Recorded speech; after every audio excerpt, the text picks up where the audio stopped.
去他的揽月计划！明辉老贼这是把人当傻子呢，这明显是让我二哥当炮灰啊！斯特林大人要是钱不够，可以拿老婆房子还。Halo semuanya, apa kabar kalian semua? Terutama buat kalian, kaum rebahan yang selalu nongkrong depan HP. Admin berdoa semoga kalian selalu baik-baik saja. Kali ini admin akan melanjutkan cerita Donghua yang berjudul Purple Reaper. Alangkah baiknya sebelum kalian nonton video ini, tekan tombol like dan subscribe terlebih dahulu agar kalian gak ketinggalan video selanjutnya. Langsung saja tanpa ngoceh-ngoceh lagi, kita masuk ke ceritanya. Cerita dilanjutkan dengan memperlihatkan Dilin yang sedang berada di ruang kerjanya. Tak lama kemudian datang wakilnya, yang mana wakilnya itu melaporkan kalau koruptor yang ditangkap oleh Sterling telah dibereskan. Setelah mendengar laporan Choppa, Dilin lalu menanyakan Fang Jin kepadanya. Mendengar pertanyaan Dilin, Choppa mengatakan kalau pamannya baik-baik saja. Tapi dia sangat mengkhawatirkan Dilin, dan beberapa hari yang lalu, Fang Jin mengirim surat ke ibu kota. Setelah urusannya selesai, Dilin menyuruh Choppa untuk beristirahat. Akan tetapi Choppa mengingatkan Dilin kalau dalam rapat komandan dia tidak bersama Dilin, maka orang lain akan curiga kepadanya. Mendengar itu, Dilin lalu melihat ke arah baju Choppa yang kotor. Begitu juga dengan Choppa dan langsung membersihkannya. Kemudian Dilin mengingatkan Choppa yang mana jika mereka melakukan kesalahan, maka mereka harus membunuh orang. 我们这种人稍有不慎会出人命的。 Cerita lalu berpindah ke ruang rapat. Terlihat Geshan yang sedang melaporkan kalau keluarga terlalu boros melakukan pengeluaran, sehingga mengalami kerugian. Setelah mendengar laporan Geshan, Changsing mengatakan kalau mereka harus menyelesaikan masalah di timur jauh. Luo Mingha yang ada di sampingnya kemudian mengatakan kalau Ming Hui mengusulkan rencana bulan biru. Kemudian dia menjelaskan rencana itu, yang mana Sterling dan pasukannya akan memancing pemberontak ke perbatasan Sungai Biru dan Teluk Bulan. Dan setelah sampai di sana, Ming Hui akan memotong tali jembatan sehingga Sterling bisa menghabisi pemberontak di sana. Akan tetapi Dilin yang dari tadi hanya diam, dia lalu berdiri dan keberatan dengan rencana itu. Karena jika jalan keluar pemberontak diputus, maka Sterling dan pasukannya akan dalam bahaya. Mendengar itu, Luo Minghai menyangkalnya dan mengatakan kalau Fang Jin ada di timur jauh, sehingga bisa memimpin 100.000 pasukan cadangan.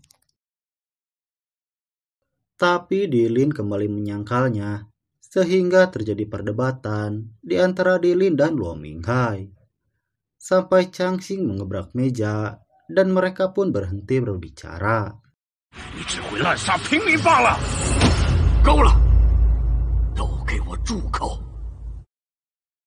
Setelah berpikir beberapa saat, Changsing memutuskan untuk menyetujui rencana bulan biru. Changsing juga memerintahkan Fang Jin dan Ming Hui untuk menjaga Sterling dan pasukannya. Sementara Ji Chuanxiu dan Delun sedang mengatur rencana untuk mengantar pasukan orc kembali ke desanya. Namun pada saat yang sama, datang Mingyu dengan 2 pedagang, yang mana mereka berdua langsung marah-marah dengan alasan kalau mereka belum menghasilkan uang. Akan tetapi Mingyu yang ada di sampingnya mengatakan kalau mereka sudah menghasilkan uang dan menyuruh Ji Chuanxiu untuk memeriksa kantong pedagang itu. Pedagang itu lalu mengeluarkan batu yang ada di kantongnya. Dia juga mengatakan kalau batu itu berkualitas rendah.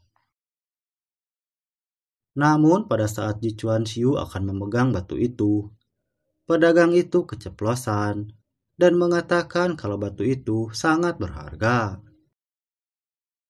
Mendengar apa yang dikatakan pedagang itu, Delun membenarkan kalau batu itu sangat buruk.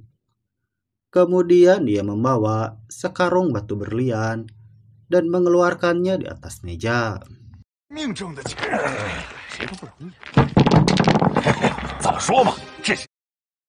Setelah itu terlihat para orc yang menjajarkan batu berlian untuk berjualan. Lalu datang dua pedagang tadi yang menawar salah satu batu yang ada di atas meja. Akan tetapi pedagang itu berencana untuk menipu orc dengan membeli batu berkualitas tinggi dengan harga yang rendah. Namun saat pedagang itu sudah mendapatkan batunya, lalu datang Ji Chuanxiu yang memberitahu para orc kalau batu itu seharga 9 gerobak makanan, sehingga membuat para orc menjadi kaget.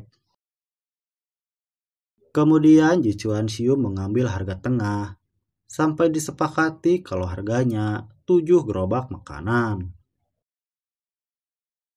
Di sisi lain terlihat Ming Hui yang sedang menunggu Ji Chuanxiu. Saat Ji Chuanxiu datang, dia langsung menanyakan kondisi dari Ji Chuanxiu. Mendengar itu, Ji Chuanxiu langsung berpura-pura kalau dia kelaparan dan kekurangan makanan. Akan tetapi Ming Hui mengetahui kalau Ji Chuanxiu sedang berbohong karena berat badan Ji Chuanxiu yang naik. Setelah itu Ming Hui menjelaskan tujuannya datang menemui Ji Chuanxiu, yaitu untuk membeli persediaan makanan. Dia juga menanyakan harga kepada Ji Chuanxiu. Ji Chuanxiu lalu memberitahu Ming Hui kalau harga makanan naik 50%. Sehingga membuat Ming Hui menjadi kaget. Kemudian Ji Chuanxiu menurunkan harga menjadi 40%, sehingga Ming Hui pun menyetujuinya. Setelah Ming Hui pergi, Ji Chuanxiu lalu menanyakan perkembangan dari misi Bulan Biru kepada Ming Yu. Ming Yu pun langsung menjelaskan semuanya kepada Ji Chuanxiu. Setelah mendengar penjelasan Ming Yu, Ji Chuanxiu menjadi kesal dan memerintahkan dia untuk menemui Ming Hui.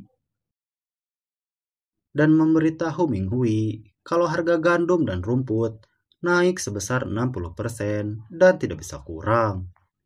越计划，明辉老贼这是把人当傻子呢，这明显是让我二哥当炮灰啊！ Sementara itu di camp pasukan pusat, terlihat para prajurit yang sedang berjaga. Tak lama kemudian lalu datang Luo Jie yang diperintahkan Ji Chuanxiu untuk mengantar persediaan makanan. Setelah itu datang Sterling untuk memeriksa semuanya. Saat itu Luo Jie juga mengatakan kalau dia diperintahkan Ji Chuanxiu untuk mengantar persediaan makanan kepada pasukan pusat. Luo Jie juga menyampaikan sebuah lelucon dari Ji Chuanxiu, yang mana jika Sterling kekurangan uang, dia bisa pulang dan mencari seorang istri. Sontak hal tersebut membuat semua orang menjadi tertawa. Oh, 可以拿老婆房子还。 Kemudian Sterling menyuruh Luo Jie dan pasukan camp pusat untuk beristirahat terlebih dahulu. Akan tetapi setelah itu cerita pun berakhir. Lalu apa yang akan terjadi selanjutnya? Saksikan kelanjutannya di part berikutnya. Nah, segitu dulu alur cerita Parperiper episode kali ini ya sob. Jika kalian suka, admin akan dengan senang hati untuk melanjutkan ceritanya. Jangan lupa tinggalkan bacotan kalian di kolom komentar agar channel ini bisa terus berkembang, dan sampai jumpa di video selanjutnya.